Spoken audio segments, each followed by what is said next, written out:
Hello friends, बहुत बहुत स्वागत है आपका हमारे यानी chart pro education and research के यूट्यूब चैनल पे। इससे पहले कि हम हमारा वीडियो स्टार्ट करें, we would like to introduce ourselves. We are basically a team of 4 people who are passionate about the stock market, and we have been doing technical and derivative analysis in the stock market and have a combined experience of 30 years with us. So if you want to know more about us, then we shared our website link in description box, तो आप वहां जाके उस link पे click कर सकते हैं। तो फ्रेंड्स, बहुत बहुत स्वागत है आपका आज यानी 25 अक्टूबर 2020 के हमारे वीडियो में। हम आपको दुर्गा पूजा और दशहरा की हार्दिक शुभकामनाएं देना चाहेंगे और साथ ही में ये भी शेयर करना चाहेंगे जो हमने लास्ट वीडियो में अपने दोनों ही स्टॉक डिस्कस करे थे, यानी कि कैश स्टॉक, उसने 10 से 15% का अप मूव दिखाया है लास्ट वीक में, और जो हमने एफएनओ का स्टॉक डिस्कस किया था उसमें हम 40,000 का प्रॉफिट पर लॉट बुक करने में सफल रहे हैं। तो यदि आपने वो वीडियो अभी तक नहीं देखा है तो हम उसका लिंक अपने कमेंट सेक्शन में शेयर कर देंगे, तो आप वहां से देख सकते हैं। और यदि आपको उस वीडियो से लाभ मिला है तो प्लीज़ आप अपना एक्सपीरियंस हमारे को कमेंट करके शेयर करें और हमें मोटिवेट करें आगे अच्छा काम करने के लिए। तो फ्रेंड्स, जैसा कि आप जानते हैं कि हमने अपने लास्ट के 2 वीडियोस में जो कैश स्टॉक डिस्कस करे थे, वो एक था शक्ति पंप्स और दूसरा जो लास्ट वीडियो में किया था वो है कोपरन लिमिटेड। तो ये दोनों ही स्टॉक अगर हम देखें तो इनकी तो मार्केट कैप है अराउंड 500 करोड़ थी, तो वो एक स्मॉल कैप शेयर्स में आ जाते हैं। लेकिन अब जैसे कि हम सब जानते हैं कि आने वाले टाइम में यूएस के इलेक्शंस हैं, उसकी वजह से हमारी मार्केट में काफ़ी वॉलेटिलिटी रह सकती है। तो इस वजह से हमने जो इस बार का अपना कैश स्टॉक जो पिक किया है वो एक रिलेटिवली लार्ज कैप है और वो एक डायरेक्ट कंज्यूमर प्ले है इंडिया का। तो उसका कोई यूएस मार्केट से कोई डायरेक्ट लिंक नहीं है, तो जो कि वॉलेटिलिटी जो आएगी बस उसके अंदर उसी वॉलेटिलिटी का एक असर पड़ेगा, बट डायरेक्ट उसका कोई यूएस इलेक्शन से कोई असर नहीं देखने को मिलेगा। तो चलिए इसी के साथ उस स्टॉक के बारे में डिस्कस करते हैं। जैसे कि आप देख पा रहे होंगे मेरी स्क्रीन पे कि मैंने उस स्टॉक की ऑलरेडी वेबसाइट खोली हुई है। तो उस स्टॉक का नाम है डी मार्ट। डी मार्ट एक उसका ब्रांड नेम है और कंपनी का जो पेरेंट नेम है वो है एवेन्यू सुपरमार्ट्स। तो ये एक ऑर्गेनाइज्ड सुपरमार्केट रिटेल चेन है जो हमारे कंज्यूमर प्रोडक्ट्स में डील करती है, और इसका जो हेडक्वार्टर है वो है मुंबई में, और इसका first store was establish in all the way back in 2002, and अभी जो इस कंपनी के ऑलमोस्ट 200 स्टोर्स हैं across India, and it is founded by one of the most respected and astute investors in Indian equity market, that is mister Radhakrishna Damani. तो ये mister Damani की company है। तो जैसा कि और जब इसका आईपीओ आया था तो एक हाईली ओवर सब्सक्राइब्ड आईपीओ आया था, और उस समय जो इन्वेस्टर ने इसमें काफ़ी अच्छा एक लिस्टिंग गेम भी लिया था, और जिन इन्वेस्टर ने अभी आईपीओ के लेवल पे होल्ड किया हुआ है उनको भी एक बहुत शानदार रिटर्न कंपनी ऑलरेडी दे चुकी है। तो ये है इसका एक फंडामेंटल ओवरव्यू। तो आए चलते हैं अब इसका एक फाइनेंशियल नंबर्स की तरफ। तो जैसा कि आप देख रहे हैं कि मैंने screener.in खोली हुई है इसके फाइनेंशियल नंबर्स को दिखाने के लिए। तो अगर हम इसके operating profit quarter on quarter देखें तो जिसका जो जून में जो इसका एक प्रॉफिट जो एक बहुत ज़बरदस्त एक डिप आया था ड्यू टू कोविड लॉकडाउन, तो वो था 112 करोड़ का प्रॉफिट। लेकिन हम जो सितंबर का जो रिजल्ट ऑलरेडी आ चुका है उसका जो प्रॉफिट है वो 112 करोड़ से 330 करोड़ पे हुआ है। तो इससे ये हमें पता चल रहा है कि economy slowly and steadily track पे वापस आ रही है और कंपनी भी उसी के साथ एक slow and steady recovery mode पे आ चुकी है। अब जैसे कि इसका अगर प्रॉफिट इंप्रूव हुआ है तो इसका है ईपीएस भी जरूर इंप्रूव हुआ होगा। तो इसका जो ईपीएस 0.62 से हमारा 3.07 हो चुका है, और ये कंपनी कॉन्स्टेंटली अपना डेट भी रिड्यूस कर रही है। तो हम कह सकते हैं कि अब आने वाले टाइम में ये कंपनी वर्चुअली डेट फ्री हो जाएगी। तो ये थे इसके 3 पॉजिटिव पॉइंट्स जो मेरी नज़र में आए। अब इसका एक स्लाइटली नेगेटिव पॉइंट भी है जो मैंने देखा है, वो ये है कि अगर हम इसकी एफआई होल्डिंग्स देखें, जून क्वार्टर में जो था वो उसका नंबर था 10.42%, लेकिन जो सितंबर क्वार्टर का जो नंबर्स आए हैं उसके अंदर स्लाइट एक डिक्रीज हुआ है हमारा एफआई होल्डिंग्स में, और वो 10.27 तक पहुंच गई।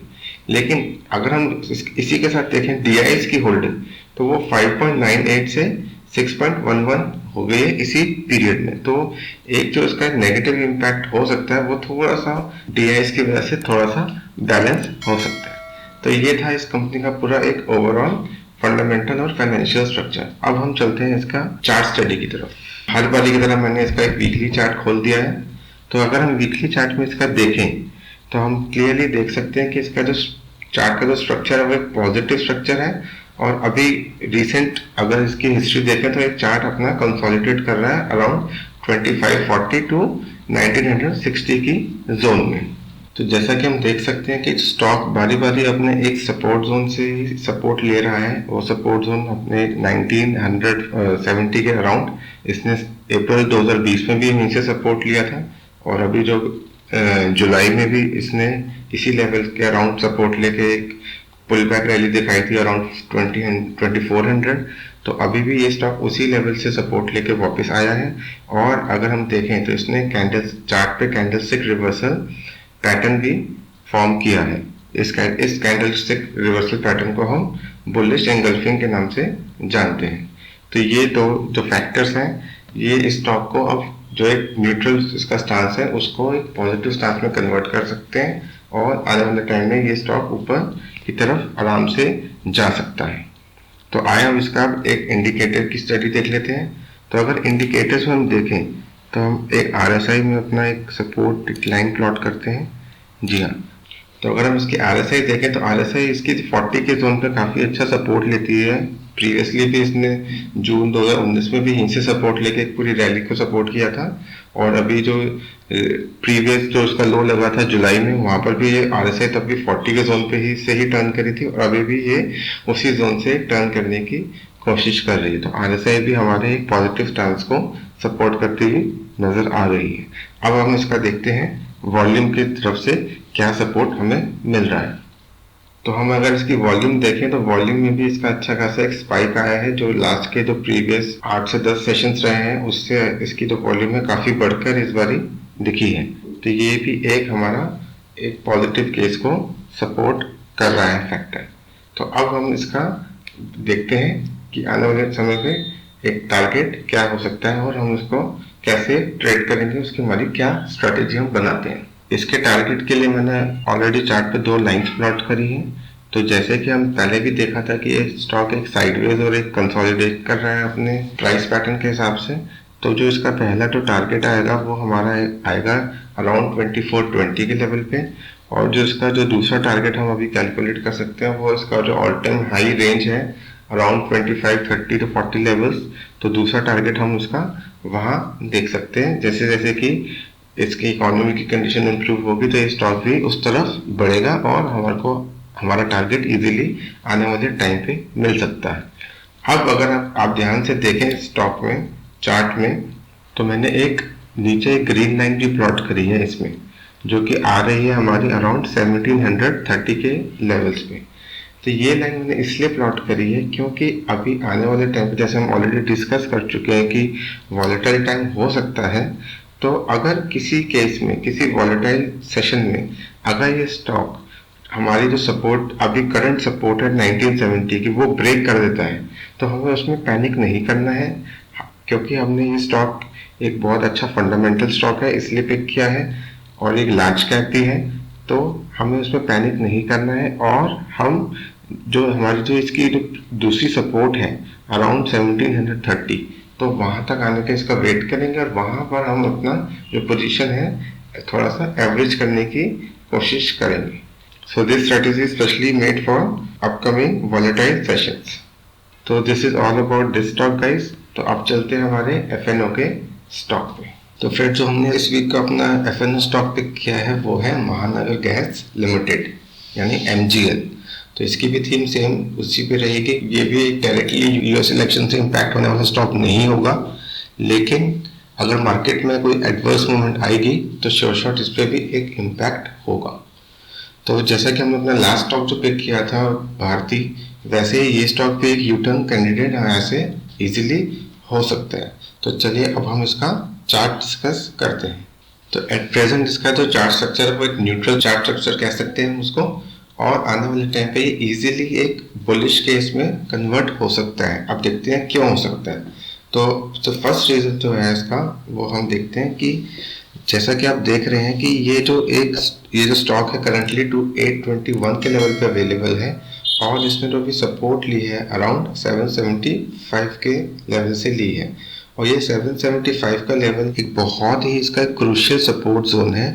अगर हम चार्ट को मैंने थोड़ा सा जूम आउट किया है आपके लिए, तो आप देख सकते हैं कि मई 2018 में भी इसने यहाँ से सपोर्ट लिया था, उसके बाद सितंबर 2018 में भी सपोर्ट लिया था और उसके बाद जुलाई 2019 में तो शानदार सपोर्ट लेके और एक बहुत ही शानदार इसने एक रैली दिखाई थी 1240 की लेवल्स तक। और अब रिसेंट जो कोविड लॉज लगे हैं इसके, तब भी इसने इसी लेवल पे सपोर्ट लिया था। और अगर हम इसके लास्ट वीक के तो कैंडल पैटर्न को देखें तो इसका जो कैंडल स्टिक पैटर्न है उसको हम एक लॉन्ग लेग डोजी बोल सकते हैं, जो कि एक रिवर्सल कैंडल स्टिक होता है। तो अगर हम इसका हाई ब्रेक करने में आने वाले सेशंस में कामयाब रहे तो ये यहाँ से एक अच्छा खासा इस प्राइस को रिवर्स कराने में कामयाब हो सकता है। और अगर हम इसका प्राइस पैटर्न पे ध्यान दें तो जो लास्ट इसने जो लो लगाया था मार्च में और जो अभी लो लगाया है, तो उसको अगर हम देखें ध्यान से तो एक ये डबल बॉटम पैटर्न भी बना सकता है और यहाँ से इजीली अपसाइड का मूवमेंट दिखा सकता है। तो ये है इसका एक प्राइस पैटर्न और इसका प्राइस एक्शन की स्टडी। अब देखते हैं इसका एक RSI का स्ट्रक्चर, जो कि हम जाके देखेंगे इसके डेली चार्ट में और उसका टारगेट भी वहीं से हम कैलकुलेट करने की कोशिश करेंगे। तो अब इसका वीकली चार्ट पे जो लास्ट एक पैरामीटर आपको दिखाना चाहता हूँ वो है इसका एक रिट्रेसमेंट स्ट्रक्चर। तो स्टॉक ने जो अपना लो लगाया था अराउंड 660 इन मार्च 2020, तो वहाँ से इसने एक रैली दिखाई थी अराउंड 1100।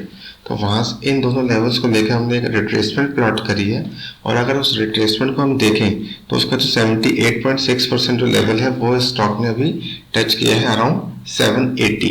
तो वहीं से इसने एक पुल बैक भी दिखाया है।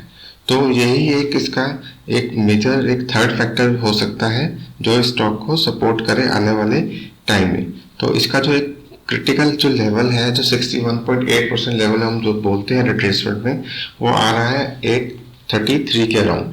तो अगर आने वाले दिनों में अगर ये स्टॉक उसके ऊपर ट्रेड करता है तो ये आराम से यहाँ से एक बुलिश स्टांस ले सकता है। तो ये था इसका एक प्राइस एक्शन और कैंडलस्टिक पैटर्न का स्टडीज। अब हम देखते हैं इसका RSI का स्ट्रक्चर और इसके आने वाले टाइम पे टारगेट्स। तो उसके लिए हम चलते हैं इसके डेली चार्ट पे। तो अगर आप देखें इसमें तो इसने 25 सितंबर को एक लो बनाया था 820 का और उसके बाद जो इसने 15 अक्टूबर के आसपास जो लो बनाया वो है हमारा 780 का।